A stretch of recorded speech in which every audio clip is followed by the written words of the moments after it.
তারা যখন ওই দেশে এই ধরনের আবার অনাকাঙ্ক্ষিত এই ঘটনাগুলো সৃষ্টি করছে, আমরা মনে করি বাংলাদেশের পররাষ্ট্র মন্ত্রণালয়, অন্তর্বর্তীকালীন সরকার, তাদের পক্ষ থেকে ক্লিয়ারলি এই বিষয়ে অ্যাকশনে যাওয়া প্রয়োজন এবং তাদের জায়গা থেকে আমরা দৃশ্যমান পদক্ষেপ প্রত্যাশা করি, যেটা নিতে তারা এখন পর্যন্ত ব্যর্থ হয়েছেন। মাহফুজ আলম ছাত্র উপদেষ্টা তিনি যখন এরকম একটা ঘটনার মধ্য দিয়ে যান, পরবর্তীতে আপনি যখন আবার ছাত্রদের যে অভ্যুত্থানে যারা নেতৃত্ব দিয়েছে তাদেরকে নিয়ে আপনি একটি সফরে যাবেন, আপনার ওই প্রতিরোধমূলক ব্যবস্থাগুলো নিয়ে যাওয়া দরকার ছিল। আপনি নেন না, এটা আপনার গাফিলতি, এটা আপনার সীমাবদ্ধতা, এই ব্যর্থতার দায় আপনার স্বীকার করতে হবে। কিন্তু আমরা চাই এর পরবর্তীতে শুধু দায় বহন করে আর বিবৃতি দিয়েই যেন আপনার পদক্ষেপ শেষ না হয়ে যায়। আপনাদের স্পষ্ট এগুলোর বিরুদ্ধে দৃশ্যমান ব্যবস্থা নিতে হবে। আমরা সেটার দিকে তাকিয়ে আছি। আমরা তো আলাদা অপশন দিয়েছি, আমরা সাদা শাপলা দিয়েছি, লাল শাপলা দিয়েছি, যদি একান্তই তাদের অনেক বেশি কষ্ট হয়ে যায়। কিন্তু এটা সবচেয়ে দুঃখের কথা, অভ্যুত্থান পরবর্তী বাংলাদেশে একটা স্বাধীন প্রতিষ্ঠান, কোনো আইনগত বাধা না থাকার পরও আমরা মনে করি অন্য কোনো চাপের কারণে তারা এটা দেওয়ার মতো সাহস করতে পারছে না। এটা তাদের জায়গা থেকে আমরা মনে করি যে তাদের এটা একটা বড় ব্যর্থতা যে এইটুকু সাহস তারা দেখাতে পারছে না ওই জায়গায়।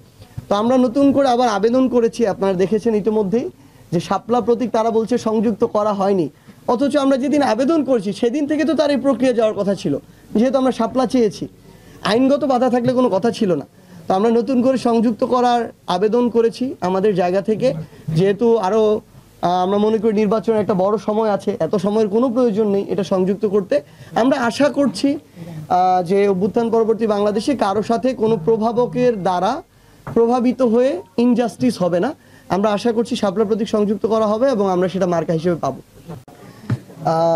ফেব্রুয়ারির 15 তারিখের মধ্যে যে নির্বাচনের কথা বলা হচ্ছে, আমাদের দেখেন নির্বাচনকালীন যে সময় ফেব্রুয়ারি জানুয়ারি, এটা নিয়ে কিন্তু আমরা আমাদের জায়গা থেকে বিরোধিতা জানাইনি, কিন্তু আমরা আমাদের জায়গা থেকে জনগণের প্রত্যাশাটা তুলে ধরেছি।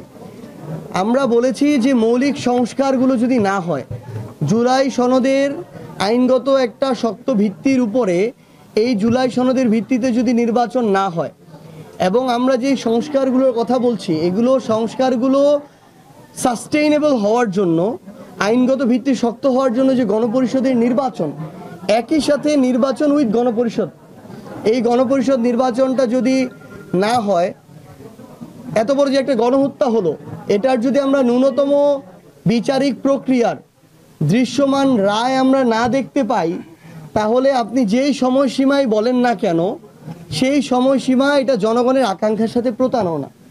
আমরা আমাদের জায়গা থেকে এটা মনে করি। তাই আমাদের জায়গা থেকে স্পষ্ট যে বার্তা, যে এটাই বাস্তবতা যে সকল যে বিচারিক প্রক্রিয়া এগুলোর রায় ফেব্রুয়ারির মধ্যে হবে না বা হওয়া সম্ভব না। কিন্তু দৃশ্যমান কিছু গণহত্যার সাথে সরাসরি সম্পৃক্ত যে ব্যক্তিরা, শেখ হাসিনা, কামাল থেকে শুরু করে আরাফাত, পলক থেকে শুরু করে যারা ছিল, এই ফ্যাসিস্টদের সবচেয়ে বড় যারা বাহক ছিল, ধারক ছিল, তাদের রায় কার্যকর কিংবা রায় প্রকাশিত হওয়ার পূর্ব পর্যন্ত অন্তর্বর্তীকালীন সরকার ওই প্রক্রিয়ায় তাদের জায়গা থেকে জনগণের আকাঙ্ক্ষার বিপরীতে যেতে পারে না। সো নির্বাচনের ফ্রেম নিয়ে আমাদের সমস্যা নেই, ফেব্রুয়ারি 15 তারিখের মধ্যে হলেও সমস্যা নেই, কিন্তু আমরা যেটি বলছি এই বিষয়গুলোর মধ্য দিয়ে ওই জায়গায় যেতে হবে। 24, 18, 14 নির্বাচনে যারা অংশগ্রহণ করে সুবিধা ভোগ করেছেন, আমরা আমাদের জায়গা থেকে এটা মনে করি যারা ওই জায়গায় পুরো সময়টি থেকে সকল সুযোগ সুবিধা নিয়ে আওয়ামী লীগের সরকারি দলের বৈধতা দিয়েছেন, তাদের আগামী নির্বাচনে অংশগ্রহণ করার কোনো অধিকার নেই। সো এখানে আমাদের অবস্থান স্পষ্ট। এটা আমরা আওয়ামী লীগের প্রশ্নেও বলেছি, আমরা জাতীয় পার্টির প্রশ্নেও বলেছি যে তাদের বিচারিক প্রক্রিয়ার মাধ্যমে নিষিদ্ধ করার দিকে তাদের পথ, এবং দলগতভাবে এই আওয়ামী লীগের বিচার হতে হবে, এবং তাদের যারা বৈধতা দিয়েছে তাদেরও এই বিচারিক প্রক্রিয়ার মধ্য দিয়ে যেতে হবে। সো এই ক্ষেত্রে ডামি বলেন আর অ্যাকচুয়াল বলেন, যারা এই নির্বাচনগুলোতে অংশগ্রহণ করে এমপি হয়ে ফ্যাসিস্ট কাঠামো তৈরিতে সহযোগিতা করেছে এবং সকল সুযোগ সুবিধা নিয়েছে, তারা আগামী নির্বাচনে কোনোভাবে অংশগ্রহণ করতে পারবেন।